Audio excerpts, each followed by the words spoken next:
Olá, pessoal. Sejam bem-vindos à nossa primeira aula sobre direito notarial e registral. E nós vamos começar analisando os aspectos constitucionais que regulamentam as atividades cartorárias.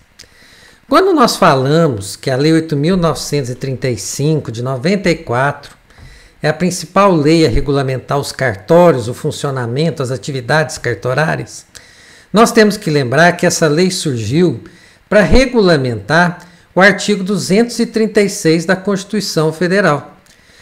Essa lei dos cartórios, ela foi uma determinação, o seu surgimento foi uma determinação da Constituição Federal que, de uma forma muito mais imperativa, quis regulamentar as atividades cartorárias no país.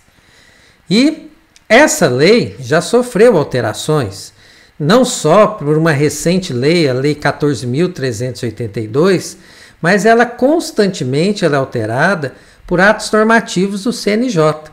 Nós já tivemos outras leis que reformaram a Lei 8.935 também, mas eu só queria dizer que a mais recente alteração veio da Lei 14.382 e de atos normativos, constantes atos normativos, editados pelo CNJ.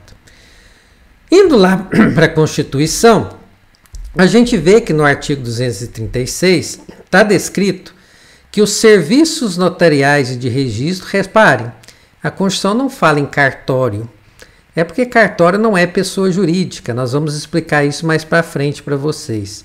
Então é um serviço, né? Nada mais do que um serviço. Então, serviços notariais e de registro são exercidos em caráter privado.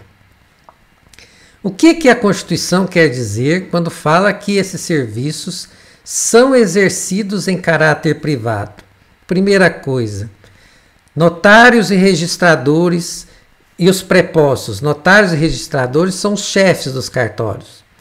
Prepostos são os funcionários dos cartórios. Nenhum deles são funcionários públicos. Nenhum deles, tá certo?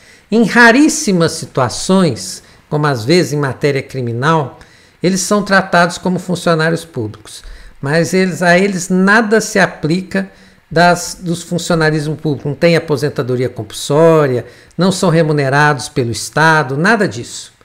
Então, esse é o primeiro detalhe que nos chama atenção. São exercidos em caráter privado, ou seja, o Estado entrega um serviço para os notários e registradores para que eles exerçam aquilo como se fossem entidades privadas. Essa é a primeira colocação. Segundo detalhe, o mesmo artigo 236, ele tem um parágrafo primeiro que fala o seguinte: uma lei vai regulamentar as atividades cartorárias. Que lei que é essa? Que lei que vai nos falar o que são as atividades notariais e registrais?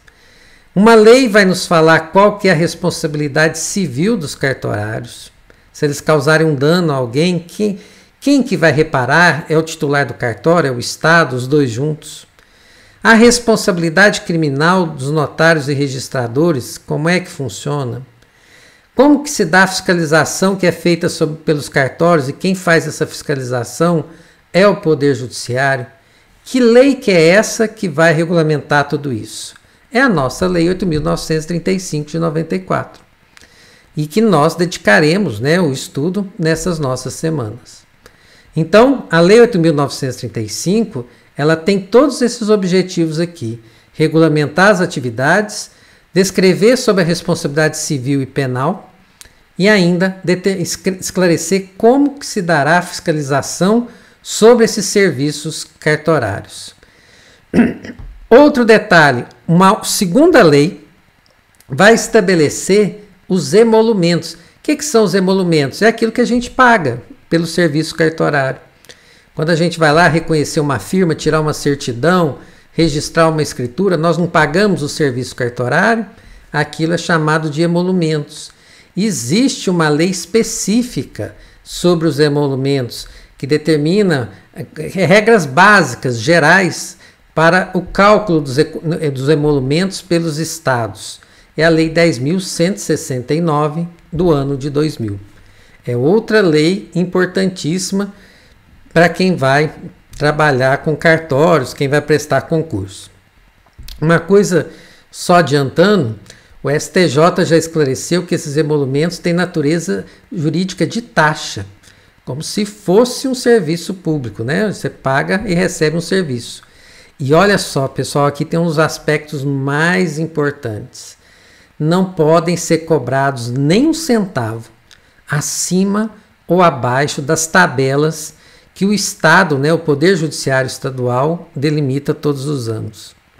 Uma das faltas mais graves que sujeita qualquer cartorário a perder o seu cartório, a sua serventia, é cobrar emolumentos fora dos valores. Eles não cobram nem centavos, certo? Eles são extremamente rigorosos nisso, porque a fiscalização do Estado com relação às cobranças é muito rigorosa. Perfeito? Cada Estado terá uma lei fixando essas custas.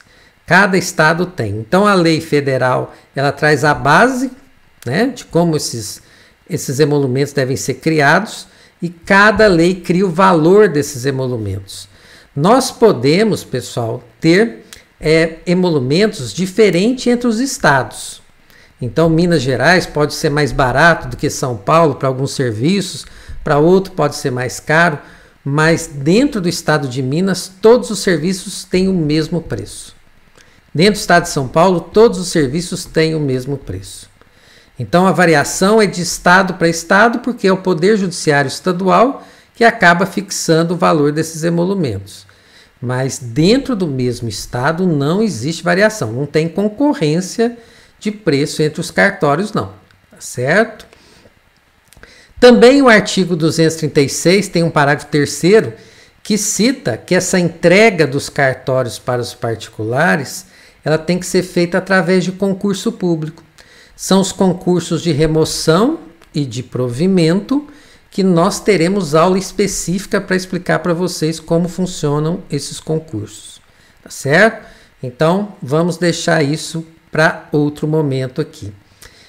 Esse parágrafo 3º que fala dos concursos, ele também traz um lembrete, isso aqui é ilusão, tá? É uma ilusão, que nenhum cartório, né, nenhuma serventia poderia ficar vago por mais de 6 meses. Então, morreu o titular, no prazo máximo de 6 meses já deveria se abrir concurso para o cartório. Isso é bobagem. Isso é bobagem. Tem cartórios aí que estão aí 4, 5 anos ainda decidindo o titular. Tem cartórios que demoram 2, 3 anos para abrir concurso. Então, assim, foi uma ilusão do legislador pensar que a coisa seria tão rápida assim. Então, de tempos em tempos, o Estado pega todos os cartórios que estão vagos no seu território e abre um concurso só, tá bom? Então, mas a gente tem que saber que a lei delimita o prazo máximo de 6 meses, porque isso pode cair numa prova, num concurso, a gente tem que saber essa limitação. Mas a chance disso ser respeitado na prática é -1, sem chance, tá bom?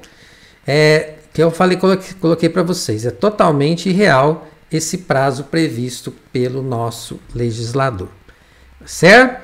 Fiz essa introdução, esses aspectos constitucionais, mas na próxima aula a gente já vai voltar para ver aspectos da Lei 8.935 especificamente. Beleza? Então tá bom. Se a aula tiver corrida, alguma coisa, porque aqui no NIB+, a gente tem uma limitação de tempo e eu fico preocupado com isso. Se por acaso a aula tiver corrida, não tiver muito clara, vocês têm toda a liberdade de me chamar lá e falar assim, professor, fala um pouquinho mais rápido, está muito corrido, tá bom? Um grande abraço, pessoal, muito obrigado pela atenção de vocês.